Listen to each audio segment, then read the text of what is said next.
भारत एक कृषि प्रधान देश है।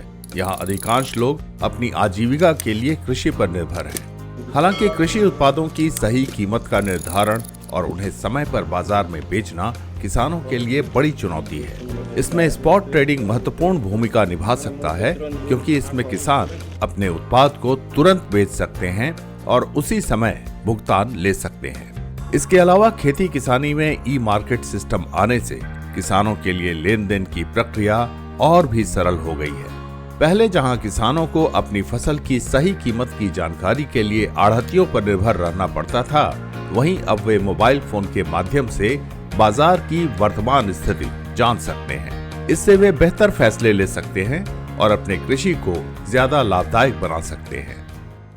डिजिटलाइजेशन मार्केट प्लेस का होने से या डिजिटल मार्केट आने से किसान को ये फायदा मिला है कि वो अब आज के टाइम में एक ही जगह पे या तो मोबाइल पे या किसी कंप्यूटर शॉप पे जाके वो ये पता लगा सकता है कि उसके मार्केट का, उसकी कमोडिटी का उस टाइम पे आज के दिन में क्या प्राइस मिल सकता है।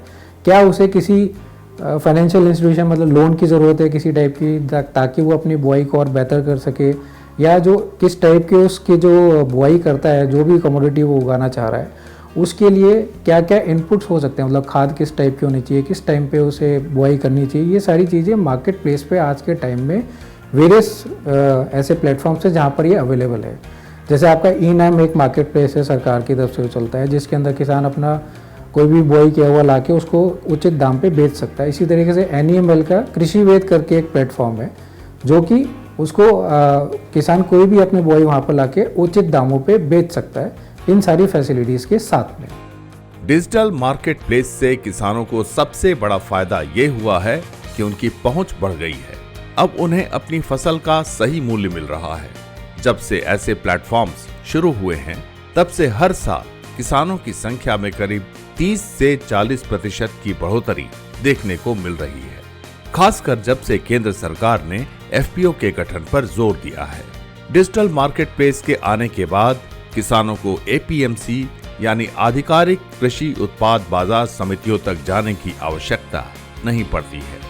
किसान डिजिटल मार्केट प्लेस के माध्यम से जान सकते हैं कि उनकी फसल का आज के दिन क्या मूल्य हो सकता है, जिससे वे बेहतर व्यापारिक फैसले ले सकें। डिजिटल मार्केट प्लेस आने से जो किसानों को सबसे बड़ा फ़ायदा हुआ है, सबसे बड़ा फ़ायदा यही है कि उनकी रीच बढ़ गई है। उनको अपने माल का, उनकी जो फसल है उसके सही उसे मूल्य मिलता है। अब ये वृद्धि जो हमने देखी है, ये जब से चालू हुआ था तब से लेकर अब तक हर साल हम लगभग 30 से 40% ज़्यादा हमको दिखता है कि किसान इसमें साथ साथ जुड़ता जा रहा है। खासकर जब से सरकार ने भी FPO और किसानों के ऊपर जोर देना शुरू किया है, ज़्यादा से ज़्यादा FPO का फॉर्मेशन शुरू किया है, उससे ये फ़ायदा हो रहा है कि ब्लॉक लेवल और डिस्ट्रिक्ट लेवल पे जाके FPO फॉर्मेशंस हो रहे हैं, जिस कारण से ज़्यादा से ज़्यादा किसान उनके संग जुड़ते हैं जो डिजिटल मार्केट प्लेस का यूटिलाइजेशन करते हैं। दरअसल मंडी के मुकाबले ई मार्केट प्लेटफॉर्म्स पर किसानों को कुछ अतिरिक्त सुविधाएं मिलती हैं, जो दूसरे मार्केट प्लेस में उपलब्ध नहीं होती।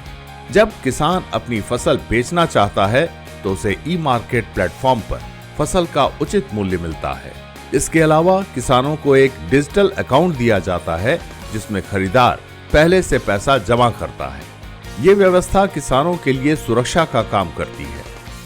NEML के मार्केट प्लेस जो कृषि वेद करके है, उसमें कुछ फैसिलिटीज़ एक्स्ट्रा हैं जो बाकी कुछ मार्केट प्लेसेस में है भी और कुछ नहीं, कुछ में नहीं है। जैसे कि अगर कोई किसान अपनी कटाई को, फसल को बेचना चाहता है, तो उसके लिए जो उसको उचित मूल्य मिलना चाहिए, पहली बात तो वो सामने NEML के प्लेटफॉर्म पे जो ट्रेडर या बायर जो होता है वो होता है।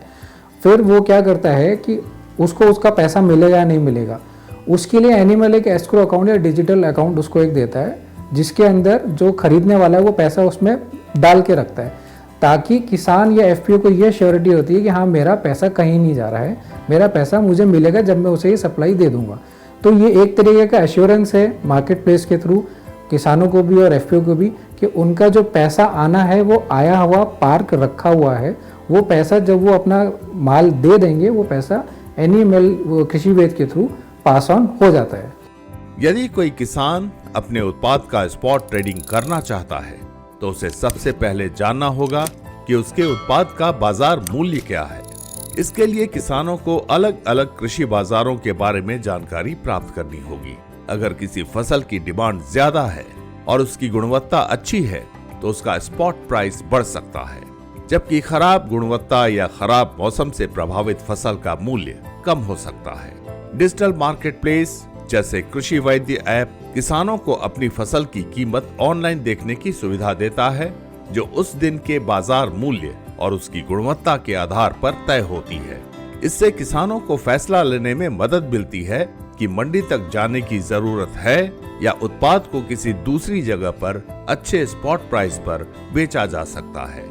स्पॉट प्राइस का मतलब होता है कि उस दिन उस फसल का क्या उचित मूल्य हो सकता है मार्केट में। अब ये स्पॉट प्राइस जो होता है ये बहुत सारे फैक्टर्स के ऊपर डिपेंड करता है। जैसे कि सबसे पहले ये कि देश में उस पर्टिकुलर कमोडिटी की खपत कितनी हो सकती है या चल रही है, डिमांड कितनी है उस टाइम पे वहाँ पर। अगर डिमांड ज़्यादा होगी तो ज़्यादा से ज़्यादा लोग बार मिलर्स या ट्रेडर्स उसको ख़रीदना चाहेंगे, तो ऑब्वियसली उसका स्पॉट प्राइस आपके APMC का जो मार्केट जो MSP पे चलता है ज़्यादातर उससे ज़्यादा होता है। जैसे जो ऐप्स है, जैसे एनिमल का कृषि वेद ऐप है, तो उस पर वो डाल के अपना प्राइस देख सकता है कि मुझे आज के दिन में मार्केट प्राइस के हिसाब से कितना प्राइस मेरी गुणवत्ता के हिसाब से मिल सकता है। तो हर फसल का वैरायटी होता है जिसके हिसाब से उसकी गुणवत्ता के हिसाब से उसकी प्राइस निकाली जाती है। तो उसको ये आसानी है कि आज उसे मंडी तक जाने की ज़रूरत भी है या नहीं, या बिना मंडी के जाए वो बाहर किसी और जगह पे अपना मार्केट स्पॉट प्राइस पे अगर अच्छा मिला तो वहाँ दे सकता है। आधुनिक डिजिटल मार्केट प्लेस जैसे ई-नैम और कृषि वैद्य में किसानों के पंजीकरण की प्रक्रिया बेहद सरल है।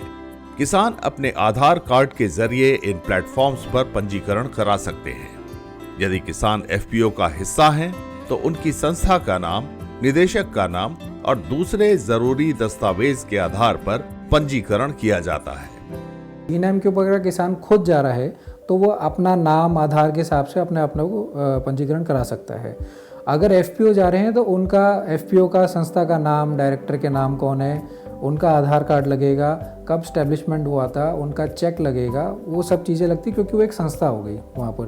ताकि और इस टाइप के अवेयरनेस प्रोग्राम काफ़ी सारे देश में एनिमल स्पेसिफिकली मैंने देखा है कि वो कराते हैं।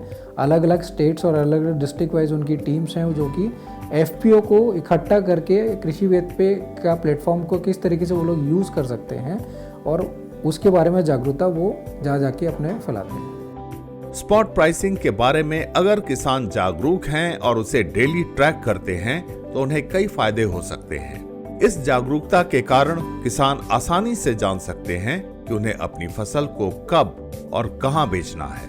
अगर स्पॉट प्राइस में बढ़ोतरी हो रही है या डिमांड बढ़ रही है तो किसान फैसला कर सकता है कि वो आज के बजाय कुछ दिनों बाद अपनी फसल बेचे, जिससे उसे ज्यादा कीमत मिले। तो स्पॉट प्राइस का जो महत्व है किसान की ज़िंदगी में वो सबसे ज़्यादा इसलिए भी होता है कि उसको अपनी कटाई जो फसल है वो मार्केट में कब लेके जाना चाहिए, वो spot price digital market place के थ्रू पता कर सकता है। उसको अपना माल अगर डिमांड ज़्यादा बढ़ रही है देश के अंदर, उसे पता है कि मेरा हर दिन, या वो देख रहा है कि मार्केट प्राइस हर दिन बढ़ रहा है, तो हो सकता हो वो ये डिसीजन ले कि आज मैं ये माल अपना मंडी में या फिर मेरे FPO के पास नहीं लेके जाऊंगा, कल जाऊंगा तो मेरा मुनाफा और बढ़ जाएगा। प्लस उसको ये भी देखना पड़ता है या ये भी डिसाइड कर सकता है कि मैं 2 या 3 मंडीज मेरे अगर गाँव के पास में, तो मैं कौन सी मंडी के ऊपर जाऊँ, क्योंकि आजकल FPOs जो हैं वो हर एक मंडी से के साथ में एग्रीगेशन करते हैं, तो वो मंडी पे भी डायरेक्टली जा सकता है या फिर उस मंडी के हिसाब से जो नियरेस्ट FPO उसके पास जा सकता है, ये देखने के लिए कि उसका मुनाफा सबसे ज़्यादा कहाँ पर हो सकता है। उसी हिसाब से वो अपने जो उन्हें ट्रैक्टर्स का अरेंजमेंट करना है या गनी बैग्स का अरेंजमेंट करना है वो अपने हिसाब से करके रखते हैं। तो स्पॉट प्राइस उस हिसाब से उनके लिए सबसे ज़्यादा इम्पॉर्टेंट है।